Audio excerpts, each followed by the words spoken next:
It is fitting that we remember and repeat his words and keep them in our minds and close to our hearts today and every day.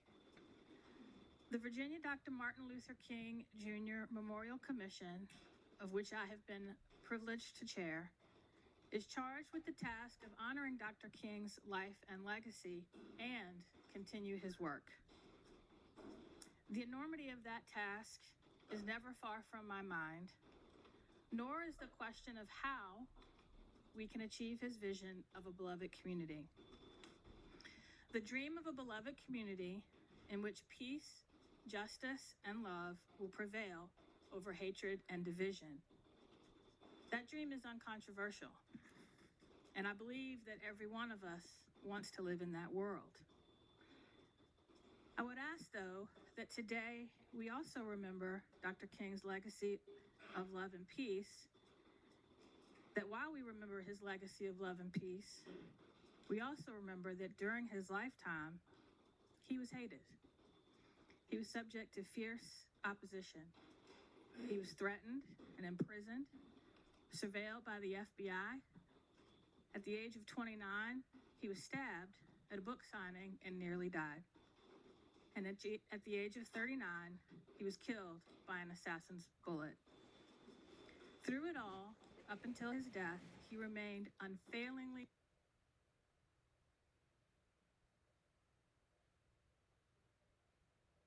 dedicated and courageous, and focused on love.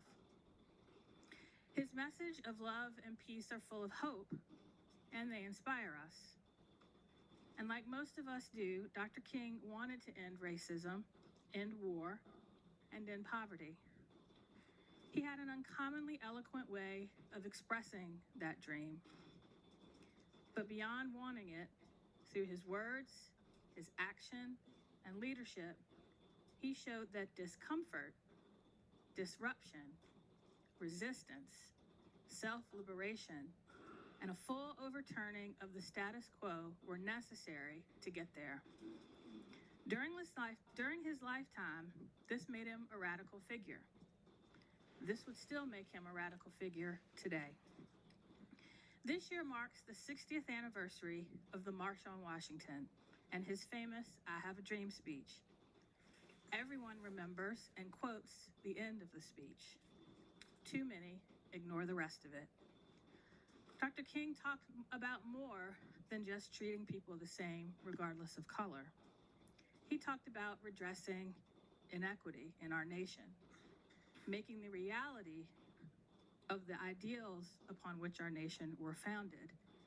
And he talked about the fierce urgency of now to do so, and the dangerous repercussions of doing nothing. Dr. King framed his speech in the historic context that 1 century after President Lincoln had signed the Emancipation Proclamation, which itself has served as a great beacon of life and hope to millions of enslaved people who had been seared in the flames of withering injustice.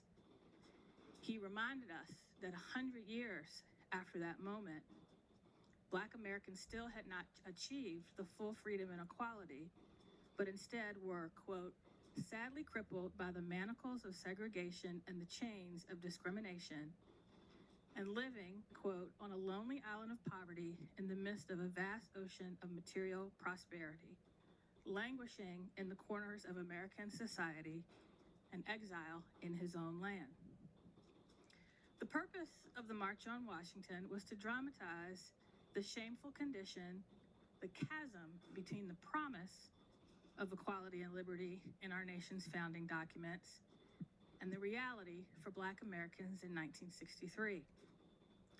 To put a finer point on it, Dr. King declared the purpose of the march was to cash a check. He reminded us that when the architects of our republic wrote the magnificent words of the Constitution and the Declaration of Independence, they were signing a promissory note to which every American was to fall heir. This note was a promise to all men, yes, Black men, as well as white men, and I would add today, women, would be guaranteed the unalienable rights of life, liberty, and the pursuit of happiness.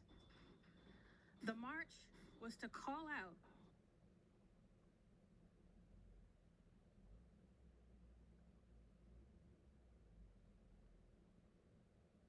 America for defaulting on its promissory note, and to answer the question that so many of the day had still haunt our nation and our Commonwealth.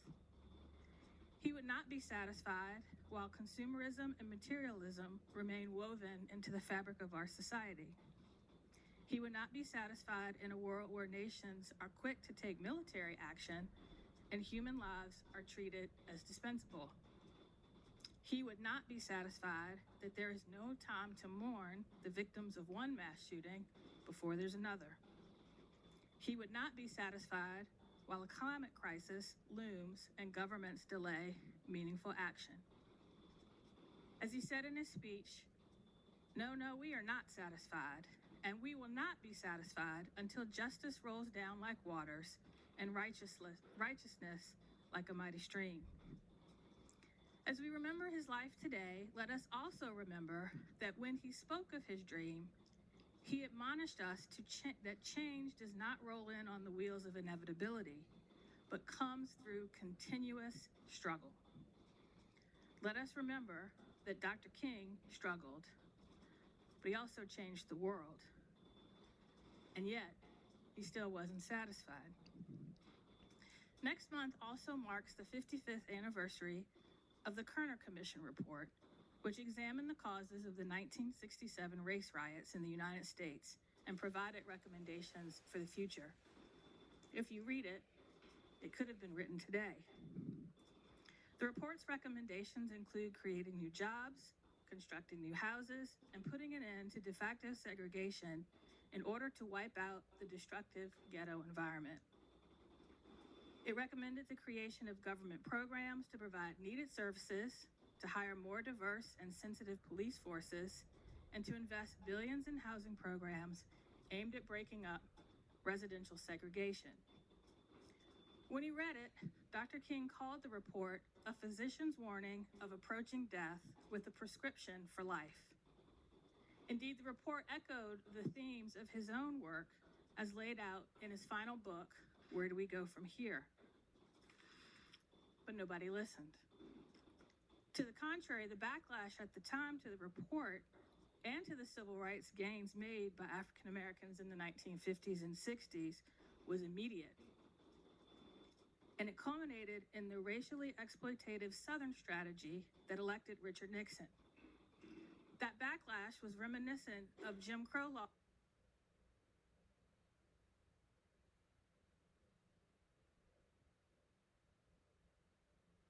enacted at the turn of the 20th century that struck at social, economic, and political gains of formerly enslaved individuals.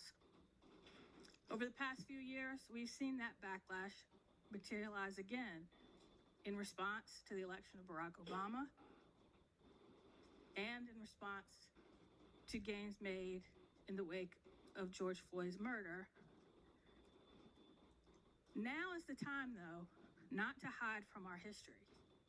Now is the time not to retreat, but to rededicate ourselves to building the beloved community, even when it's uncomfortable. 60 years after Dr. King outlined his dream, we still seek to redeem the promissory note of the Declaration of Independence and the Constitution for all Americans and make the dream a reality for all. This year, the theme for the King holiday, as established by the King Center Atlanta, is It Starts With Me. It starts with me cultivating a beloved community mindset to transform an unjust system. It starts with me. It starts with you. This theme is appropriate because we cannot leave it to our institutions, be they government, higher education, or corporate, because our institutions are made up of people. And if people aren't dedicated to achieving the beloved community, we never will. If people believe, act, and establish priorities based on what they know, experience, and understand, then they have to challenge what they know, experience, and understand to ensure it reflects the reality of everyone whose lives they touch.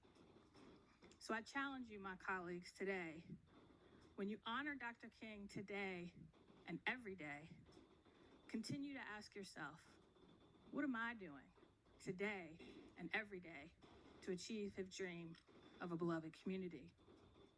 Dr. King knew he wouldn't achieve it in his lifetime, but he had a hope and a faith that we would continue his work. So I ask you, continue his work together. And so, Madam President, I ask that when we adjourn, we do so today in the honor and memory of Dr. Martin Luther King, Jr. I thank the Senator. Chair recognizes Senator Howell.